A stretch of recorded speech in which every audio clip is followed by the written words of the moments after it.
a complaint of contempt that was brought against the minority leader, I therefore refer the matter, the complaint lodged by the Honourable Member for Bawku Central and a majority leader to the Committee on Privileges and Immunities, Honourable Osahin Alexander Kwamina Afenyo Markin.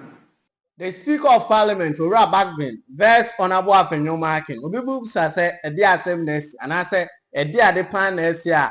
Why the Speaker has cited Honourable Afenyo Markin for contempt, and I say in other words, why refer no to the Privilege Committee. Obibu say at the Privilege Committee, what happened there?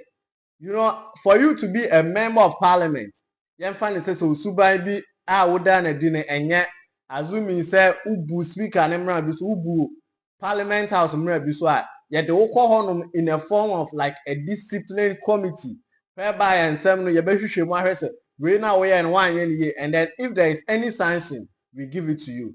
You know, not long ago the honorable majority leader Ora Mahama Ayarega na him say was sorry achese no wo mi Honourable Afenyo Markin kon gidigidi pa that time me nim the ba chairman so o original unua so sa na okasa mu na chese unua kasa asa eka asemi say the Speaker of Parliament directed, which is Ora Bagbin, Eka said, when Ora Afenyo Markin anko ECOWAS meeting, so he has taken off his name from the ECOWAS delegation. Now when omu kodru ya chama ya nimni sometime, Godfather neti wanu. No say, hey, Kwame na Afenyo na o ye den wa hanom. Na say Speaker Eddie Dinyikoi, na wo Afenyo Markin udini. Iti o ye den wa hanom. Godfather and some of beke na say won waba na waba. Wa won't ase no bepam ne ko. So because of Honourable Afenyo Markin actions, Ghana's delegation to the ECOWAS no ye ntimi anso omu in as the members of Parliament of the ECOWAS. Chesensem we baye, we saw how Honourable Mahama Ayarega was calling on the Speaker to make sure that any necessary punishment would be given to Honourable Afenyo Markin. Ahanum Bjay so kai so be subscribe. Afenyo ya share link in my for the next thing we do well to leave a comment. So after this issue, now the Speaker of Parliament, Ora Bagbin, has referred Honourable Afenyo Markin to the Privilege Committee. Achese waka cho mo se nhihwemu bia o se ekoso no mo mane nkoso. Afenso so mu wia any form of punishment bia na e wo se o mo hwe mra ne so no mo de ma Honourable no o mo mfa man no. Aside that, he also emphasized that no member of Parliament should discuss this committee's report, and I say in some about so honum when obia amfa nkotuja na wo de ofia benfo nya na wano nya opelipeli na koka was you will see the other side of him. Ahanum Bjay so yenti asema the Speaker of Parliament Ora Bagbin dituja, and that had to do with the ruling. The ruling is in respect of the complaint of contempt that was brought against the minority leader, Honourable Osahin Alexander Kwamina Afenyo Markin, member for Efutu and minority leader of the House. Honourable members, on Tuesday, 11th November 2025, this House received a formal complaint under Order 6 and 33 from Honourable Mahama Ayarega, Member of Parliament for Bawku Central and Majority Leader. The complaint alleges that Honourable Osahin Alexander Kwamina Afenyo Markin, Member for Efutu and Minority Leader, has engaged in conduct which, if substantiated, may constitute contempt of Parliament and a breach of parliamentary privilege pursuant to Orders 30 and 31-0 of our standing orders. The complaint arises from events said to have occurred during the sitting of the ECOWAS Parliament in Port Harcourt, Rivers State, Nigeria, from 25th to 28th September 2025. According to Honourable Ayarega, Honourable Afenyo Markin attended that session of the ECOWAS Parliament in contravention of a duly adopted resolution of this House, which excluded his name from Ghana's delegation to that regional parliament. The complainant asserts further that this conduct amounts to an affront to the authority and dignity of Parliament, and accordingly invites the Speaker to refer the matter to the Committee on Privileges and Immunities for inquiry and recommendations to the House.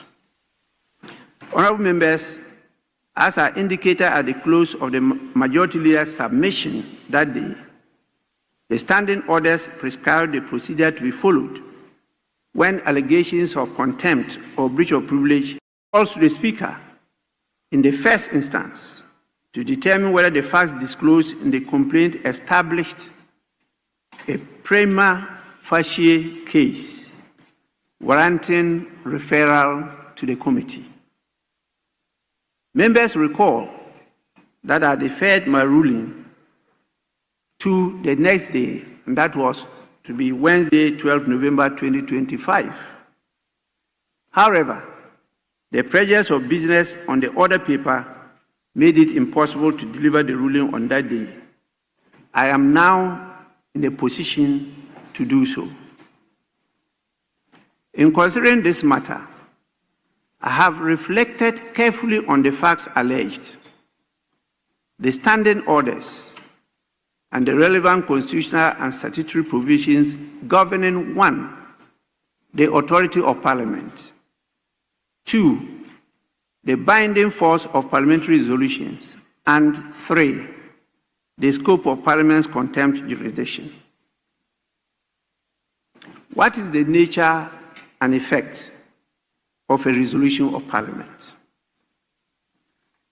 Honourable members, a resolution of Parliament is a formal act through which the House expresses its collective will on a matter properly before it. Once adopted, a resolution becomes a binding decision of the House until it is rescinded, suspended, or varied in accordance with the standing orders of the House. A resolution, therefore, has continuing effect, and the Speaker, as the presiding authority, is bound to give effect to it. While the Speaker may clarify the scope or meaning of a resolution, he cannot amend, modify, or disregard it unilaterally. Honourable members, this principle reflects the doctrine of collective responsibility. When Parliament speaks through a resolution, that decision binds all members, irrespective of political affiliation, leadership status, or personal opinion. As Eskime reminds us, and I quote Eskime, the dignity of Parliament depends upon the observation of its rules, and the authority of Parliament depends upon their enforcement, unquote. This is the foundation upon which parliamentary collective responsibility rests. So what is the power and scope of Parliament's contempt jurisdiction? Contempt of Parliament refers to any act or omission that obstructs, impedes, or undermines Parliament in the performance of its functions, or which affronts its dignity, or tends either directly or indirectly to obstruct, impede, undermine Parliament in the performance of its functions, or affront the dignity of Parliament. Parliament's power to address contempt is inherent in its constitutional status as a coordinate arm of government and is expressly recognized under Article 122 of the Constitution, Order 30 of the Standing Orders, and Section 26 of the Parliament Act 1965, Act 300. Honorable members, the jurisdiction to sanction contempt is not limited to acts committed within the chamber. The relevant test is whether the conduct, wherever it occurs, has a direct tendency to obstruct, diminish, or bring Parliament into disrepute or ridicule. Parliament may therefore exercise its contempt jurisdiction over conduct occurring outside the presence of the House, where such conduct undermines the institution's authority or impairs its ability to give effect to its decisions. Honorable members, I note that the specific instances of contempt listed in the standing orders, such as disorderly behavior, deceit, or disobedience of an order issued by the presiding officer, do not expressly identify non-compliance with or disregard of a resolution as a distinct ground of contempt. A resolution, as earlier observed, is a decision of Parliament, not an order of the Speaker. There is therefore no express provision making its breach a stand-alone category of contempt. However, Section 26 of Act 300 makes clear that the enumeration of contempt grounds is not exhaustive. Parliament retains the right to treat as contempt any act that impedes its functions or affronts its dignity. Order 31A similarly contemplates conduct, whether specific or general, that brings Parliament into disrepute or undermines its institutional authority. It is within this broader category that the present allegation must be assessed. Honorable members, it is useful to consider what constitutes an affront to the dignity or authority of Parliament.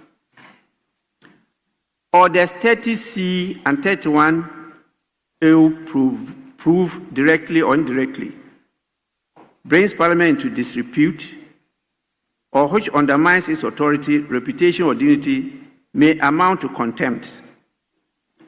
These capture behavior that, while not obstructing proceedings, undermines Parliament's standing, coherence, or credibility. An affront to the dignity or authority of Parliament may arise where a member's conduct A. challenges or disregards a valid act or decision of the House. B. diminishes the institutional authority of Parliament or the Speaker. C. undermines public confidence in the discipline, unity, or dignity of Parliament. Or D.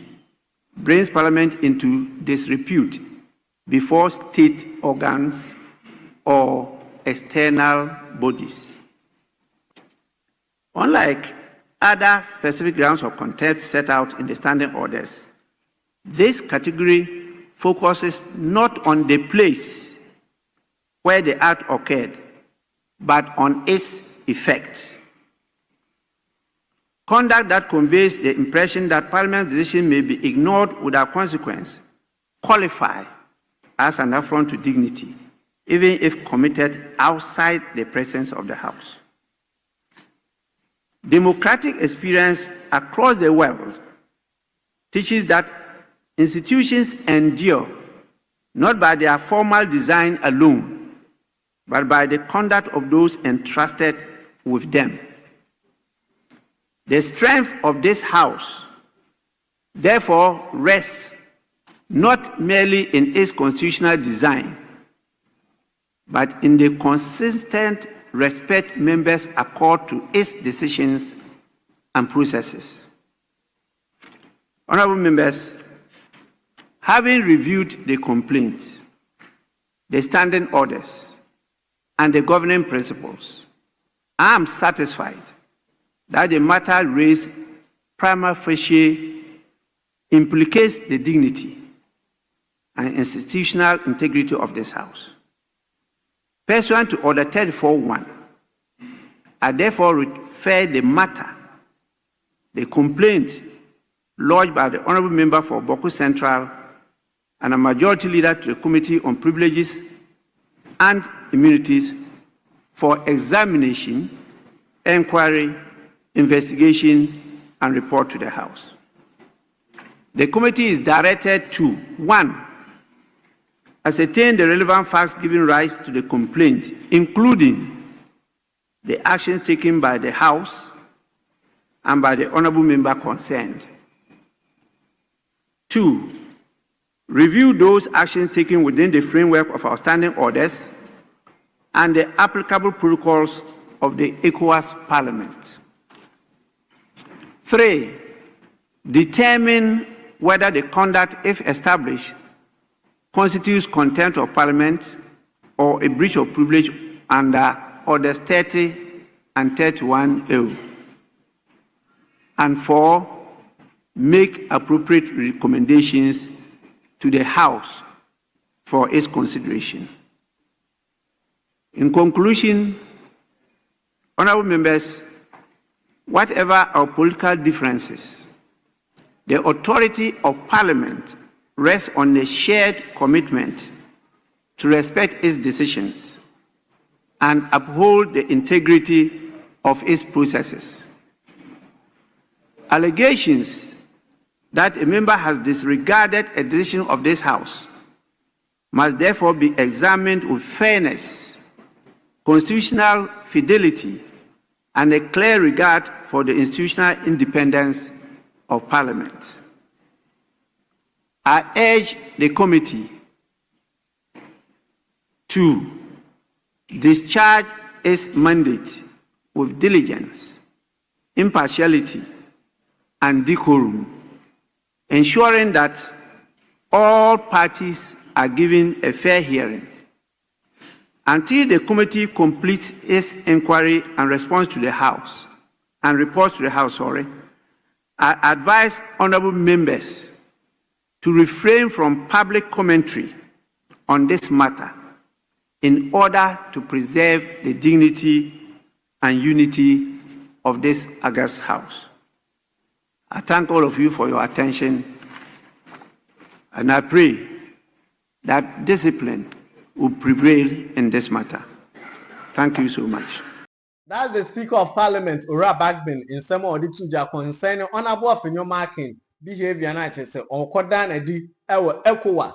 So I say the committee should put their findings aside that if there is any step they should take, and then there should be a recommendation from the committee. But Honourable Speaker, please, there are a lot of issues on your desk. When are you submitting your views on that? And I say your judgments on that, because we are waiting. I have Bjay show, I saw subscribe. I think we are sharing for the next thing is you do well to leave a comment.